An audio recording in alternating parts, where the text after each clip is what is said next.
Então, nós vamos fazer uma vibração rápida, elevar o pensamento ao nosso Pai Celeste e vamos nos conectar com os nossos irmãos bondosos do amor e paz, os nossos mentores espirituais, aqueles que continuam trabalhando por nós, por toda a humanidade, que continuam socorrendo os irmãos espirituais, que continuam o seu trabalho independente de nós estarmos lá ou não.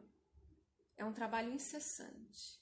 Então vamos agora nos unir mentalmente, espiritualmente a eles, pedindo que nos orientem as nossas palavras, que nos ajudem a compreender os ensinamentos, abrir o nosso coração,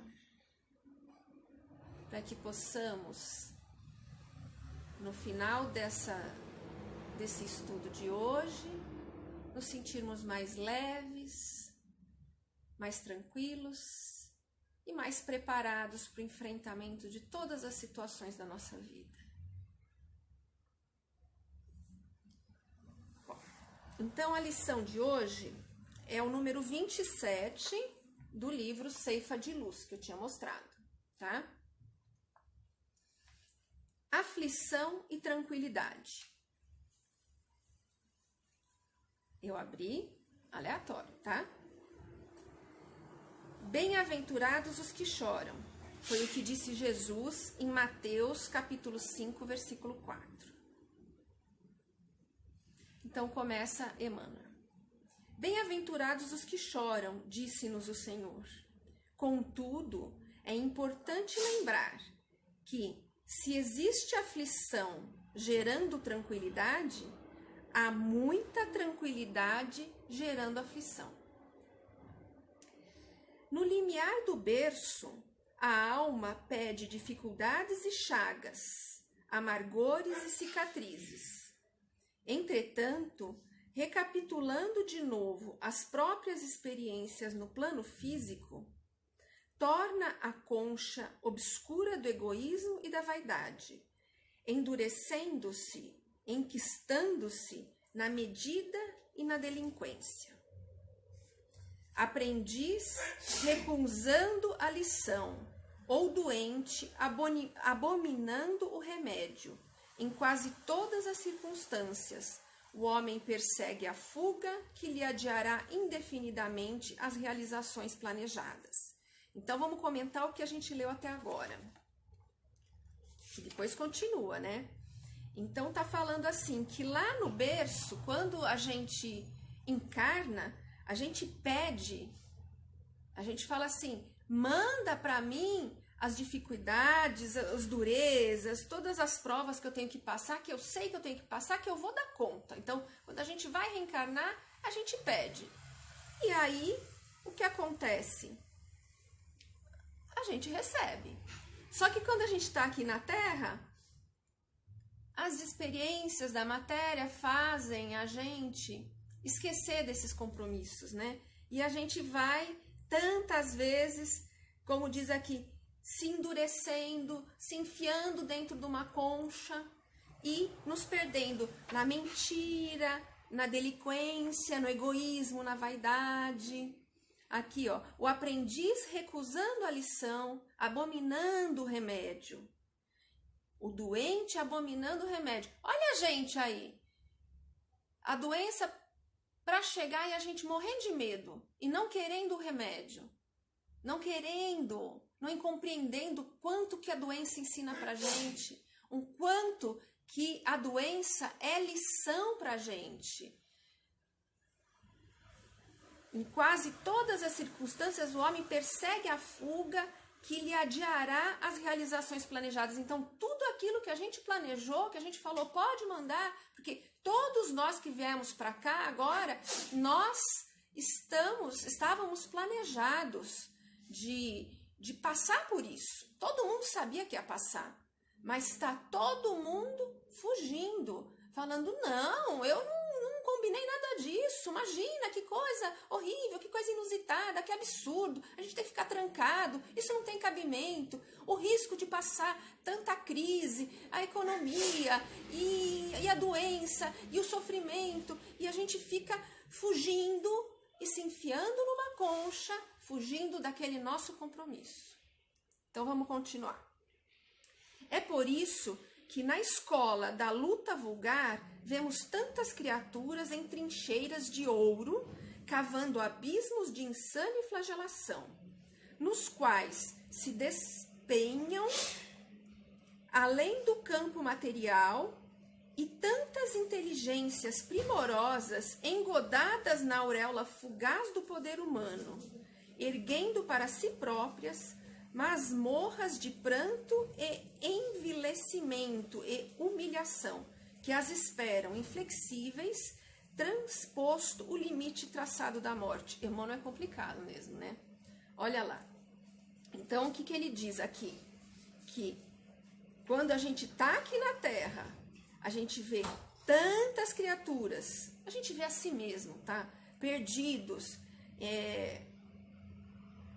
em querer mais dinheiro, mais ouro, a gente cavando abismos de insânia, de flagelação, além do campo material, a gente colocando a inteligência, os bens materiais, tudo acima do que a gente sabe que é o mais importante,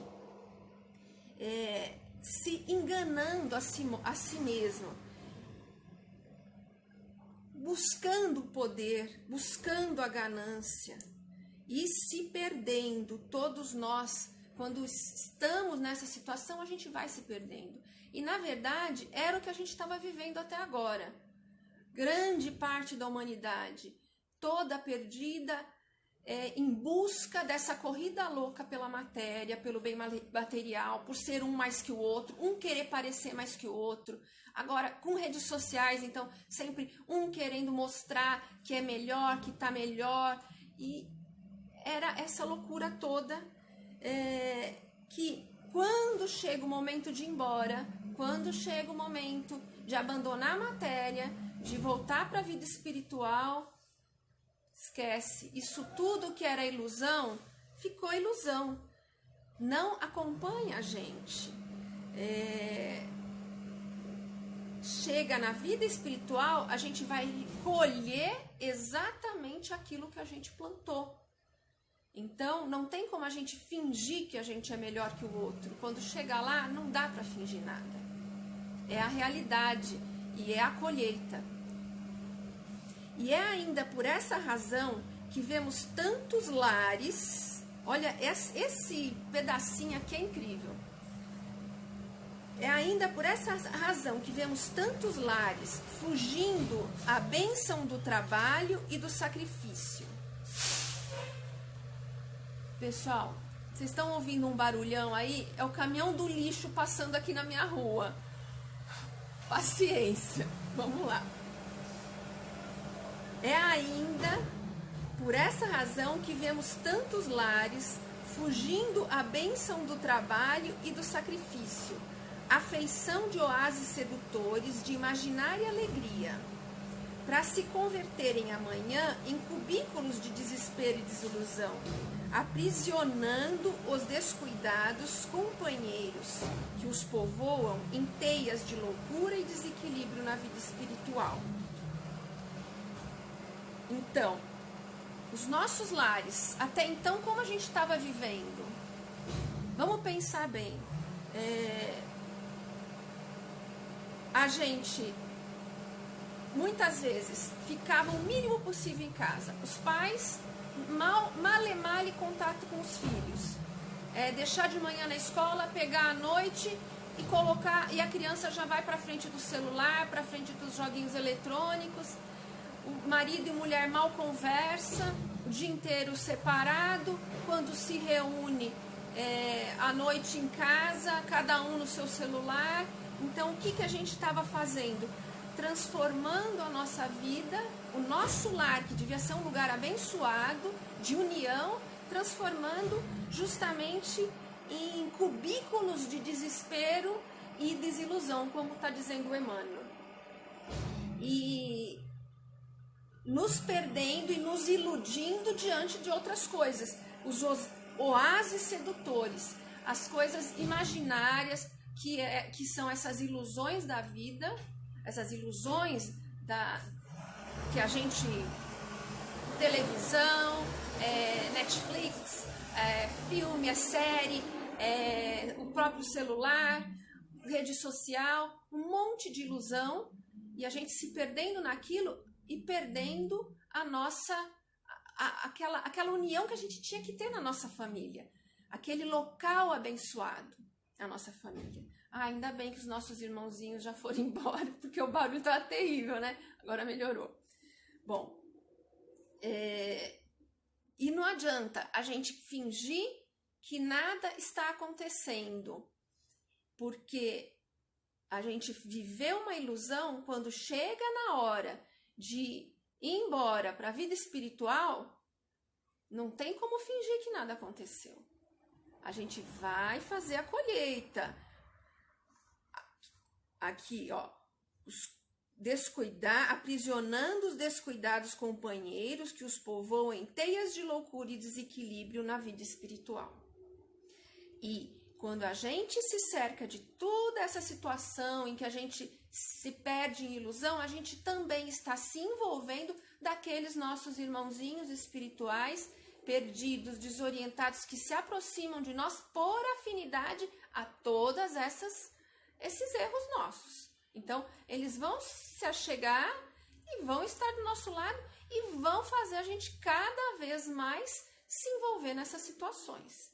Agora a gente está tendo a oportunidade de dar uma pausa, parar para pensar. Então, o que nós estamos fazendo agora, o que é? Nesse momento, pensando em tudo isso que a gente estava vivendo e pensando como eu vou fazer daqui para frente. Chegou o momento da gente fazer daqui para frente algo diferente, da gente viver da forma que a gente se comprometeu lá antes de vir aqui para a Terra. Agora, como o Emmanuel conclui: valorize a aflição de hoje, aprendendo com ela a crescer para o bem, que nos burila para a união com Deus, porque o mestre que você se propõe a escutar e seguir, ao invés de facilidades no imediatismo da terra, quer dizer, o nosso mestre Jesus, que a gente está dizendo que a gente vai seguir, quando ele veio aqui para a terra, ele não buscou facilidade, ele não buscou imediatismo. O que ele fez? Ele preferiu, para ensinar-nos a verdadeira ascensão, ele preferiu a humildade da manjedoura, o imposto constante do serviço aos necessitados. Ele preferiu a incompreensão dos contemporâneos dele, a indiferença dos corações mais queridos e o supremo testemunho do amor em plena cruz da morte. Então, a gente aqui, às vésperas da Páscoa, olha aqui o texto que cai para a gente, que conclui falando justamente de Jesus e do seu testemunho na Páscoa. Aquilo que a gente chama de Páscoa hoje, né?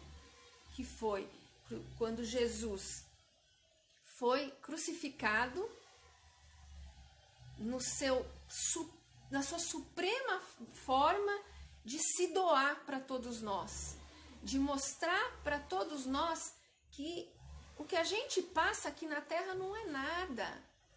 A gente tem tanta dívida, ele não tinha nenhuma, e no entanto, ele se colocou à disposição de passar por tudo que ele passou, por toda a humilhação, só para ensinar para a gente a importância da humildade, a importância do serviço aos necessitados, mesmo com a incompreensão, mesmo com a indiferença. Então, a gente hoje não tem que se preocupar, eu tô aqui agora ou eu vou fazer o evangelho, mas o pessoal aqui de casa não liga, não quer, eu vou fazer sozinho. Ah, meus amigos acham que é bobagem. Não.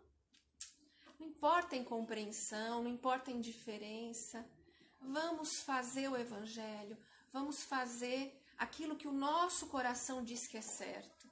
Vamos lembrar do nosso Mestre Jesus. Vamos lembrar que ele se doou, ele se colocou na cruz. Ele se deixou colocar. Porque se ele não quisesse, ele não precisava passar por nada daquilo. Ele passou porque ele quis. Porque ele sabia que era importante para nós. Não para ele, para nós. Para cada um de nós. E ele ainda continua ao nosso lado. Agora, com tudo isso que o nosso planeta está passando, ele está ao nosso lado, ao lado de cada um de nós. Eu lembro que o senhor João Moura, que fazia as palestras lá no Amor e Paz, e que já está na vida espiritual, retornou já, ele falava sempre que Jesus conhece cada um de nós pelo nome. Cada um. Então a gente pensa, nossa, mas a Terra são bilhões, né? Conhece cada um de nós? Sim. Conhece e ama cada um de nós. E zela por cada um de nós, porque é o grande governador do nosso planeta. Então, ele está zelando por tudo que está acontecendo agora. Está tudo sob controle. Mesmo que a gente ache, tem momentos que a gente acha que não está. Está sim. Tudo sob controle. Então, meus irmãos, a lição de Emmanuel é essa. Que cada um de nós tem que assumir aqui o nome, aflição e tranquilidade. Assumir as aflições que tiver que passar com amor, com tranquilidade, compreendendo que tudo é compromisso, que a gente veio para a Terra e compreendendo que Jesus está sempre por nós e no nosso auxílio, cada um fazendo o seu papel e Jesus por todos nós. Vamos agora encerrar com as vibrações por todos os nossos irmãos que estão passando por momentos tão difíceis, por grandes dificuldades, por grandes dores, por todos aqueles nossos irmãozinhos que estão hospitalizados, por aqueles que estão sofrendo em seus lares. Vamos levar a cada um uma luz clara de amor, de paz, de fé, de esperança, de serenidade. Vamos lembrar dos irmãos que estão pelas ruas, que não têm um lar, daqueles que estão nos asilos, os idosos, muitas vezes abandonados, e agora então, os idosos que estão em seus lares e que não podem se aproximar de ninguém pela necessidade do momento, que sejam todos envolvidos também por essa luz, pelas criancinhas dos orfanatos, que recebam um abraço amoroso da nossa Mãe Maria e de todos nós, pelos nossos irmãos que estão nos presídios, por aqueles que estão ainda mal intencionados, perdidos na criminalidade, no ódio, na vingança, que seus corações sejam invadidos por essa luz, levando-lhes amor, coragem no caminho do bem, coragem para dizer não ao caminho do erro e fé para perseverar no bem. Vamos levar essa luz para todos os trabalhadores da área da saúde, todos aqueles que de manhã têm que sair de casa e correr o risco, enfrentar o risco de adoecer, mas estão trabalhando com dedicação pelo bem de todos. E vamos pedir uma vibração especial por todos aqueles que ainda não compreenderam a importância desse momento. Que seus corações se abram para a modificação. Que consigam compreender a importância de preservar-se fisicamente e preservar o outro fisicamente. Além de compreender o que significa espiritualmente para cada um de nós e para o nosso planeta como um todo toda essa situação que o planeta está passando. Vamos levar vibrações especiais para todos os nossos governantes, todos aqueles que tomam as grandes decisões, para que elas sejam tomadas no caminho que é mais certo, para que as dúvidas possam ser sanadas e que todos saibamos confiar no que é o mais certo, confiar no nosso Pai Celeste, confiar no nosso Divino Mestre Jesus, que possamos confiar nos nossos mentores espirituais e estarmos sempre com os ouvidos abertos para os seus ensinamentos, para os seus bons conselhos. Que os nossos irmãos espirituais aqui presentes, perdidos ou desorientados, possam também receber todo esse amor e possam ser socorridos pelos trabalhadores do bem. E vamos assim, meus irmãos, envolver todo o nosso Brasil numa grande vibração de luz. E todo o nosso globo terrestre num grande abraço de luz e amor. E vamos mais uma vez agradecer ao nosso Pai por todas as provas que estamos passando, por todas as dificuldades, porque elas são, sim, a nossa forma de evolução, de crescermos, de aprendermos, de nos burilarmos, como uma pedra bruta se transforma num diamante brilhante. Cada um de nós estejamos prontos para esse crescimento, para essa reforma íntima, para esse aprendizado. Pai nosso que estais no céu, santificado seja o vosso nome, Senhor. Venha a nós o vosso reino, seja feita a vossa vontade, assim na terra como é feita no céu. Pão nosso de cada dia nos dai hoje. Perdoai as nossas ofensas, assim como nós perdoamos aqueles que nos ofendem. Não nos deixeis cair em novas tentações, e livra-nos, Senhor, de todo o mal, pois vosso é o reino, o poder e a glória, para tudo sempre. Muito obrigada, Senhor, por vossa infinita justiça e misericórdia. Graças a Deus. Boa noite a todos, que o Pai acompanhe cada um, que tenha um final de noite abençoado, uma sexta-feira santa em que nós possamos meditar sobre tudo que falamos hoje, sobre Jesus. Hoje eu li uma mensagem no Zap que disse assim: finalmente, depois de tantos anos, vamos ter uma sexta-feira santa e uma Páscoa em que vamos pensar muito mais em Jesus, porque é Ele o principal dessa comemoração, e não o chocolate, o vinho de Páscoa, nada disso. Então esse ano, finalmente, nós vamos pensar nele, o principal, o mais importante. Boa noite a todos, que Deus os abençoe. Uma feliz Páscoa a todos. Boa noite.